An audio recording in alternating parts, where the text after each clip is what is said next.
I don't love you anymore, Nora. I haven't loved you in a long time." She was standing at the kitchen sink when he said it. Her hands were still wet. A dish towel hung from her shoulder. Their 8-year-old son Liam was upstairs doing homework, and the house smelled like the roast she had pulled from the oven 20 minutes earlier, the one Grant had not touched. Grant Ellison stood in the doorway of their kitchen in Ashland, Oregon, still wearing his work coat, his car keys in his hand like he had somewhere else to be. He did. He always did, lately. Nora set the dish towel down. She did not say anything right away. She just looked at him. This man she had married at 28 in a church full of flowers her grandmother had picked from her own garden. This man who had once driven 4 hours through a snowstorm because she called him crying after a bad rehearsal, and he said he could not sleep knowing she was sad alone. This man. "Her name is Jade," he said, as though offering a name made it more civilized. "Jade Kensington. She works at the firm. She's 25. Nora was 36. She did the math without meaning to. 11 years. He had chosen a woman 11 years younger than her and 17 years younger than himself, and he was standing in their kitchen announcing it like a weather report. "I've already talked to a lawyer," he said. "I want this to be clean." Clean. That was the word he used. As though 12 years of marriage and a child and a life she had built with her bare hands could be wiped down like a countertop. "What about Liam?" she asked. "He'll adjust. Kids do." She looked at him one more time, really looked at him, and she realized with a calm that surprised her that the man she had loved was already gone. He had left long before this conversation. She had just been the last to know. She signed the papers 11 days later in a lawyer's office that smelled like carpet cleaner and old coffee. She kept the house. He kept everything else. The reputation, the firm, the corner office overlooking the river, the 25-year-old interior designer who laughed at his jokes with the kind of certainty that only comes from never having been disappointed by him yet. What Grant did not know, what nobody in their quiet Oregon town knew, was that within 5 months, Nora Ellison would walk into a room and stop every conversation in it. She would stand in front of 250 of the most powerful people in the Pacific Northwest, and the man who had called her a chapter he was ready to close would realize with a sickness that would follow him for the rest of his life exactly what he had let go of. But that came later. Nora's grandmother, Nora Calloway, had died 3 years before the divorce. Ruth was a small woman with large opinions who lived on 40 acres outside Medford in a farmhouse she refused to modernize. She grew tomatoes. She mended her own fences. She drove a truck from 1998 that she claimed still had plenty of life left, despite evidence to the contrary.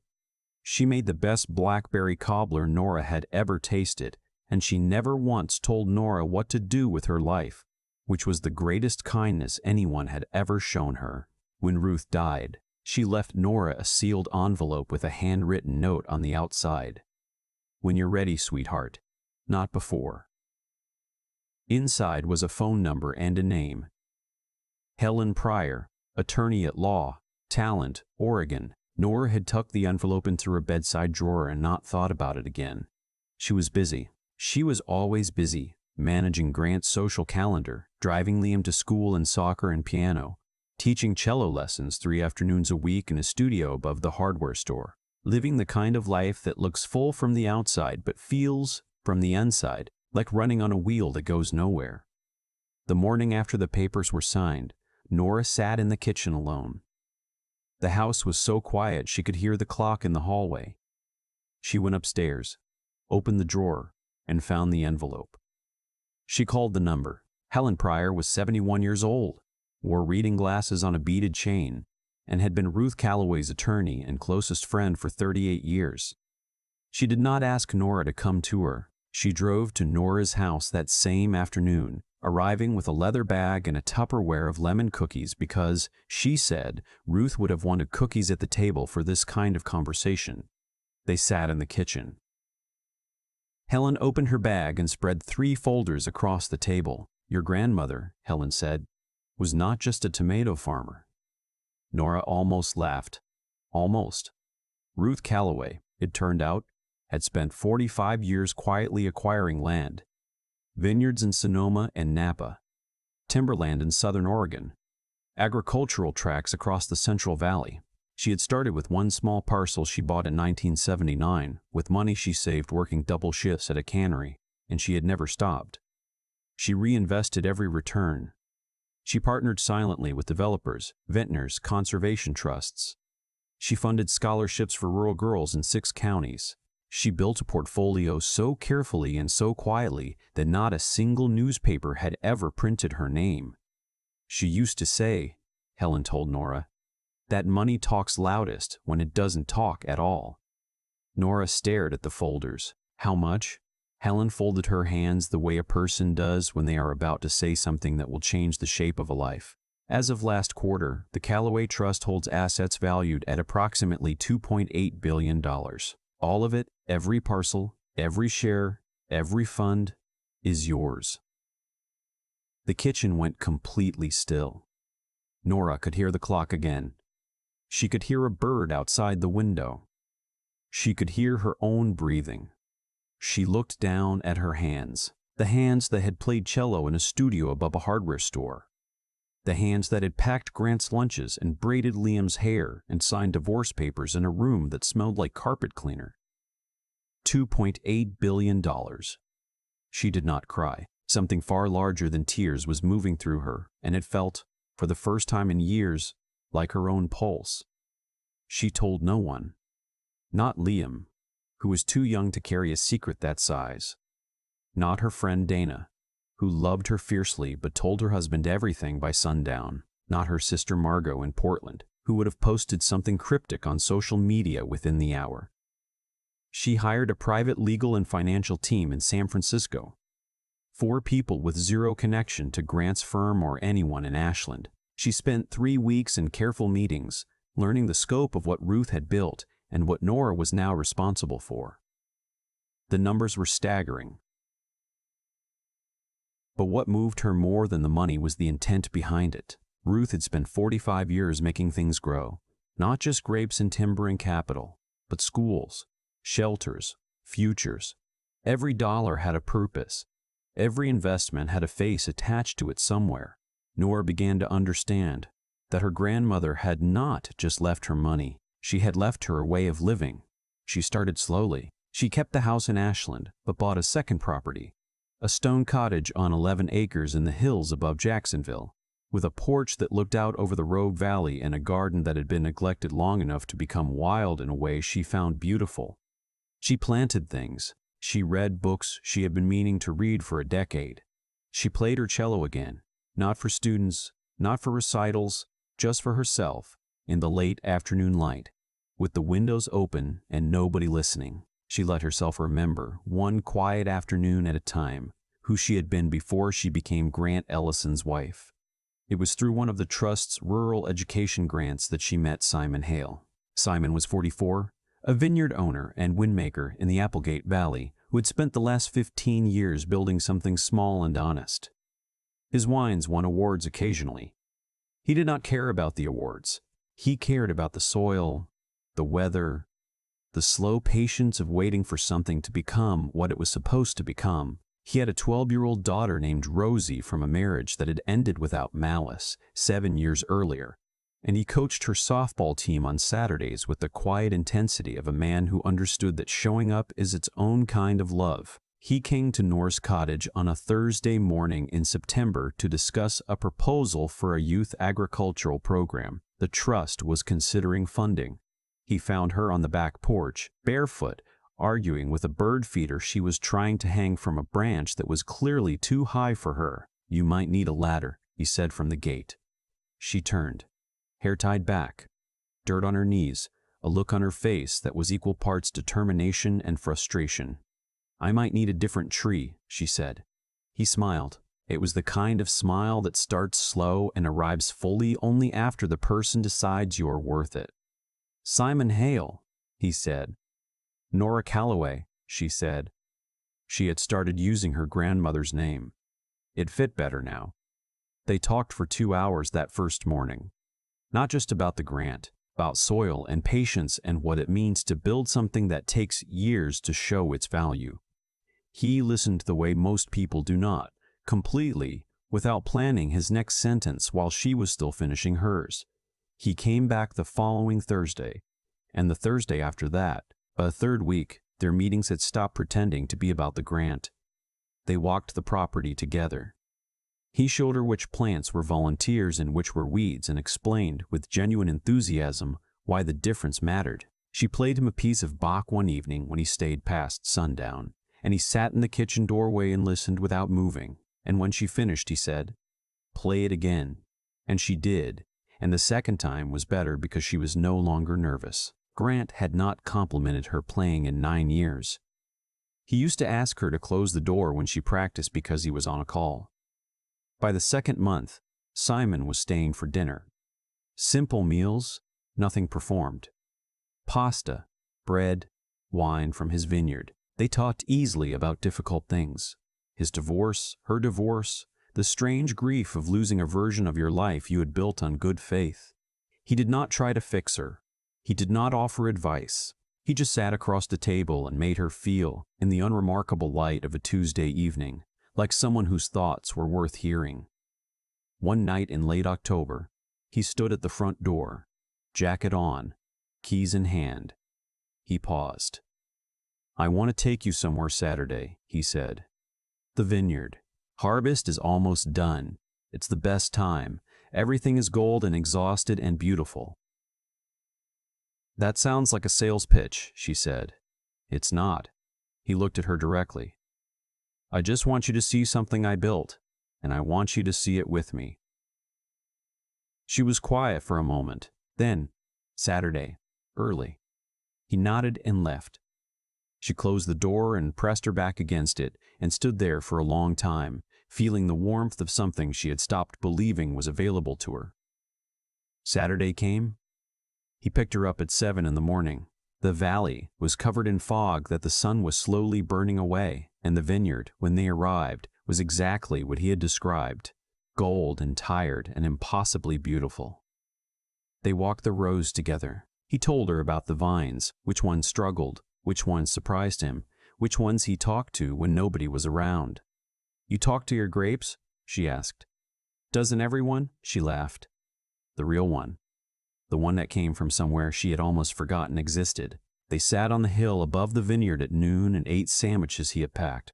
Nothing fancy, turkey and cheddar, slightly crushed from the walk. The sun was warm and the wind carried the smell of dry leaves and turned earth, and she thought, with sudden and startling clarity, "I am happy right now. Not happy because of money.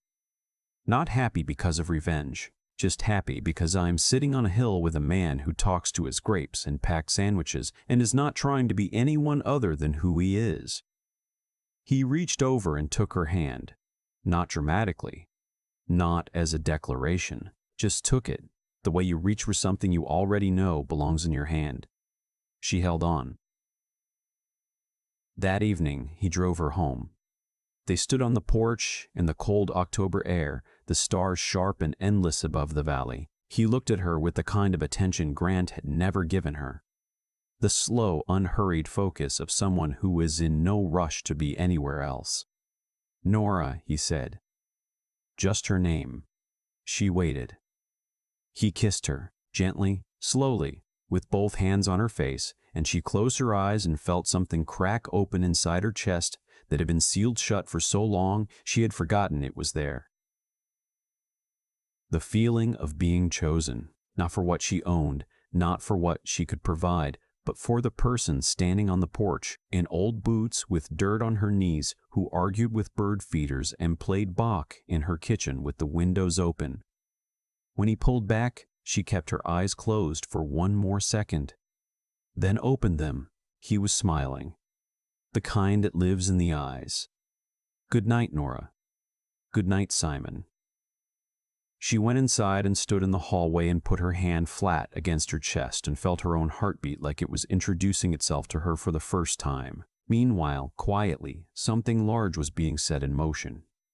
Helen Pryor called with a proposal. The Calloway Trust was ready to host its first public event, a formal reception in Portland, bringing together every partner, developer, vintner, and nonprofit leader whose work intersected with the Trust's holdings across Oregon and Northern California. Many of these people had worked with the Trust for years without ever knowing who was behind it. It was time. Ruth kept herself hidden because that was her nature, Helen said. But you are not Ruth. And this work needs a face. It needs your face. 250 invitations went out. Developers, wine industry leaders, environmental conservators, educational nonprofit directors, civic officials. The guest list included a number of real estate firms across the region. One of them was Ellison and Partners. Grant accepted the invitation without hesitation. A major trust revealing itself publicly, with holdings across multiple sectors, of course he would attend. He put on his best suit. He brought Jade, who wore a black dress and the specific confidence of a woman who believes she is the most interesting person in any room she enters. Nora saw his name on the list. She read it once, set the paper down, and went to find something to wear. The reception was held at the Langford, a restored hotel in downtown Portland.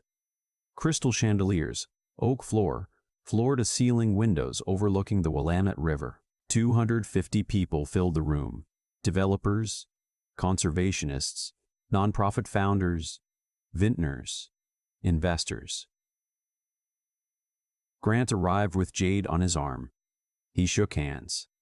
He smiled his professional smile. He found a table near the front and ordered a scotch. He felt, as he always did in rooms like this, completely in command. Helen Pryor took the podium. The room quieted. "Good evening," she began, in the calm voice of a woman who has spent a lifetime choosing her words carefully. "Before we begin, I want to tell you about someone most of you never met." Grant sipped his scotch. Ruth Calloway lived on 40 acres outside Medford. She grew tomatoes. She drove a truck for 1998. She mended her own fences and made blackberry cobbler that could make a grown man weep. A soft ripple of laughter moved through the room. What none of her neighbors knew, what almost nobody knew, was that Ruth Calloway spent 45 years quietly assembling one of the most significant private land and investment portfolios in the Pacific Northwest. She funded rural schools, women's shelters, youth agricultural programs, and conservation efforts across 3 states. She never put her name on a single building. She never gave a single interview. She just did the work and walked away. The room was completely still. Ruth passed away 3 years ago. Everything she built, every parcel, every share, every fund, transferred to her only grandchild. That grandchild is in this room tonight. She is the active director of the Calloway Trust. The Trust's current valuation stands at $2.8 billion. A murmur swept through the crowd. Grant set his glass down. "She is, without exaggeration, one of the most extraordinary women I have ever had the privilege of knowing. Ladies and gentlemen, please welcome Nora Calloway." The doors at the back of the room opened. She walked in. The applause began before anyone had fully processed what they were seeing. She wore a deep emerald gown that caught the chandelier light with every step, structured at the shoulders, flowing to the floor. Her hair was swept up. She wore her grandmother's pearl earrings, the only jewelry Ruth had ever owned. She walked across that oak floor the way a woman walks when she is finally, after years of shrinking herself to fit someone else's idea of acceptable, stopped apologizing for taking up space. 250 people stood. Grant Ellison did not. He sat frozen. The color drained from his face. He was staring at the woman he had called a closed chapter. The woman he had handed divorce papers to in a lawyer's office that smelled like carpet cleaner. She was walking toward a podium in front of 250 people who were on their feet for her because she owned the ground, the buildings, the partnerships, the future of nearly every project in the room. Grant.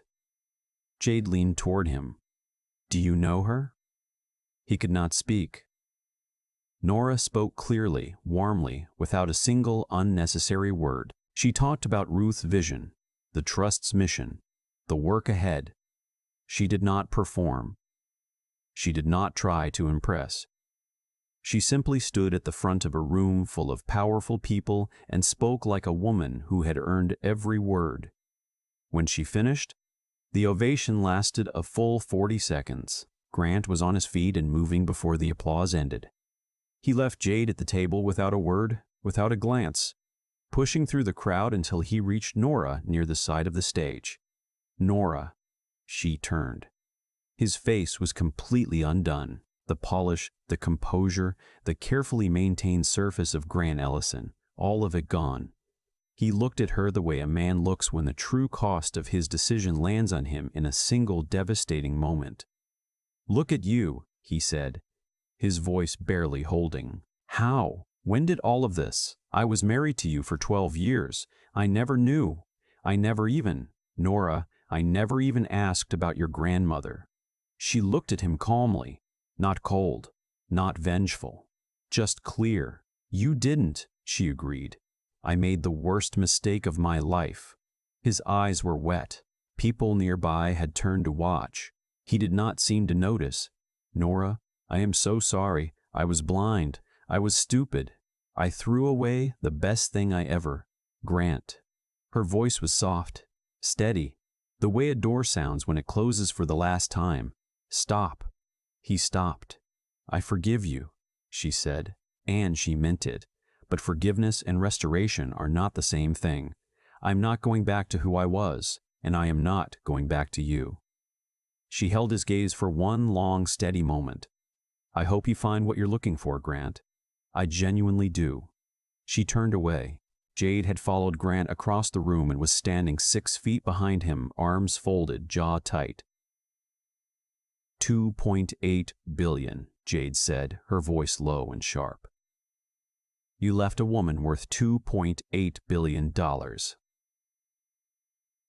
Jade, for me." She laughed. "And there was nothing warm in it. You left her for me. A 25-year-old who picks out furniture swatches for your clients. That's what you chose over this." She looked toward Nora, who was already across the room, already moving forward. Then she looked back at Grant. "I'm calling an Uber," Jade said flatly. "Don't follow me." She walked away. Her heels clicked sharp against the oak floor. She did not look back. Grant stood alone in the middle of 250 people and understood, with a completeness that went past thought and into bone, exactly what he had done. Simon had been watching from the far side of the room. He moved toward Nora now, unhurried, certain, the way a man moves when he knows exactly who he is walking to. Dark jacket, no tie. The quiet confidence of someone who had spent 15 years building something real and had never needed a room full of people to validate it. He touched her arm lightly. She turned, and her entire face changed. Not dramatically, just warmly. The way a room feels when the right person walks in. "You were remarkable," he said. "I was terrified," she admitted. "I know. That's what made it remarkable." She smiled. "The real one." He looked toward the floor where a string quartet had started playing something slow and warm. "Dance with me?" "You don't dance." "I absolutely do not. But I would like to hold you in front of a room full of people and move slowly in a circle and call it dancing." She laughed, free, full, the kind of laugh that had been missing from her life for years and was now, clearly, permanently back. "Then follow my lead," she said. She took his hand. They danced. She moved with the grace of a woman who had spent years training her body to feel music from the inside. He moved with the honest clumsiness of a man who did not care about the steps, only about the person in his arms. They found their rhythm quickly. The room noticed. Conversation slowed. Heads turned. At one point he said something low near her ear that made her laugh and lean into him, and he pulled her closer when she did, and the room felt it, that unmistakable, quiet recognition of two people who are exactly where they are supposed to be. Grant watched from the edge of the room. He watched Simon look at Nora the way Grant had stopped looking at anyone years ago, with complete, unhurried attention. And he understood. Not the money, not the $2.8 billion that had been quietly growing inside the life of the woman he had called a closed chapter. Her. Just her. He had thrown her away. He left without saying goodbye to anyone. He walked out into the cold Portland night alone, got into his car, and sat in the dark parking garage for a long time. Then he put his head against the steering wheel and wept. Not performatively. Not for an audience. Just a man alone with the full permanent weight of what he had destroyed with his own hands. 3 months later, the Ellison firm lost 3 major contracts when clients discovered their land deals intersected with Calloway Trust Holdings, and they chose, without hesitation, to work with the trust directly. Grant's partners quietly restructured. His name moved down the letterhead, then off it entirely. Jade had already moved to Seattle. She never called him again. She did not need to. She had assessed her position with the same clarity she applied to furniture swatches and found it lacking. Grant sat alone in a rented apartment one evening, the city carrying on outside his window without the slightest interest in him. He looked at his hands. "I did this," he said to the empty room. "I held everything that mattered, and I opened my hands and let it fall." The silence did not argue with him. Simon proposed on a Sunday morning in early December, on the porch of the cottage before the sun had fully cleared the hills. He held a ring he had chosen himself. Not extravagant, not modest, just right. The kind of ring that carries weight because of who it is for. He did not make a speech. He just said, "I know exactly who I am when I'm with you." I haven't always been able to say that. I'd like to spend the rest of my life being the man I am in this kitchen and on this porch and in that vineyard with you. She looked at him. Behind him, the garden she had let grow wild was covered in frost that the early light was turning to gold. "Yes," she said.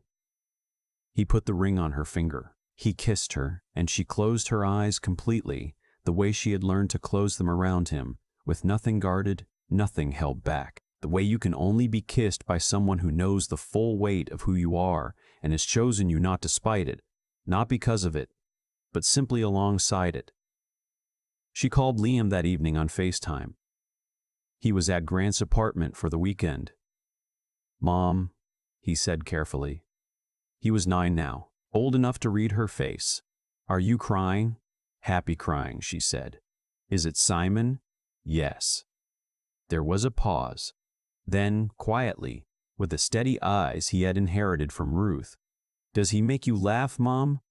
Like the real laugh?" "Yes, baby, he does." "Then I'm glad." He visited the following weekend. Within an hour, he and Simon were in the vineyard. Simon teaching him how to prune dormant vines. Liam asking 100 questions with the relentless curiosity of a boy who has decided this person is worth interrogating. Nora watched from the porch with her coffee. Her 2 people. Getting along just fine. She did not say anything. She just stood there and let herself feel it. They married in April in the garden of the cottage. White peonies everywhere. The valley green and alive below them. Liam walked his mother down the stone path to where Simon stood in the afternoon light. Rosie beside him in a yellow dress, grinning so wide it looked like her face might not hold it. When Simon saw Nora coming, his face did something that made Helen Pryor, sitting in the front row, quietly remove her glasses and press a handkerchief to her eyes without a word of apology. Liam stood as ring bearer and cried exactly once when his mother laughed during the vows. The free laugh, the real one, the one that had been gone for years and was now clearly, unmistakably, permanently back. They built a life. Simon made wine. Nora ran the trust the way Ruth had built it, without noise, without performance, with more interest in the good being done than in anyone knowing she was behind it. New scholarships in 3 counties, a music program for rural schools that Nora designed herself, a conservation easement across 12,000 acres of timberland that would never be developed. Liam and Rosie became something not quite siblings but closer than friends, the kind of bond that forms when 2 kids discover they have both survived something and come out okay. Sunday dinners became sacred. Simon cooked ambitiously and imperfectly. Nora fixed things from across the kitchen when he wasn't looking. Liam and Rosie argued about music and laughed too loud and left their shoes by the door. And it was exactly the kind of warm, imperfect, slightly chaotic Sunday that only a genuinely happy family can make. There was a morning in late September, the vineyard gold and heavy with the last of the harvest, the air carrying the first edge of autumn, when Nora stood at the kitchen window with her coffee. Simon came up behind her and wrapped his arms around her and rested his chin on her shoulder, and they stood there together watching the light come in over the valley. She thought about Ruth. The truck, the tomatoes, the cobbler, the 45 years of quiet, stubborn, invisible work. She thought about the envelope in the bedside drawer. She thought about the lawyer's office and the carpet cleaner and the pen, and the moment she had believed her life was ending. It had not been ending. It had been clearing, pulling back like a tide so that something enormous could finally come in.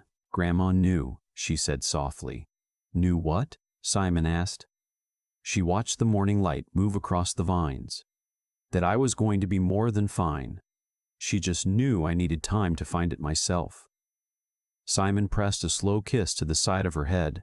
Outside, the vineyard stretched gold and patient across the valley, built slowly, tended carefully, grown in its own direction, which turned out, as it always does when you stop forcing it and start trusting it, to be exactly the right one. Some women are buried quietly by the lives they were given. Nora Calloway was not that woman. She just needed the clearing, and when it came, she walked straight through it. Emerald gown, grandmother's pearls, a man who talked to his grapes and packed slightly crushed sandwiches and never once made her feel like she needed to be anyone other than exactly who she was. If this story reached you tonight, maybe it was meant to. Maybe you were supposed to send it to someone who is sitting alone right now, wondering if anything good is ever coming for them. Tell them it is. It is already on its way. It was just waiting for the clearing. And if this story moved something in you, drop a comment and tell me where you are watching from and what time it is there. Hit that like button, subscribe, and stay close because there are more stories like this one coming. Stories about people who were knocked all the way down and came back as something the world was not ready for. You will not want to miss a single one.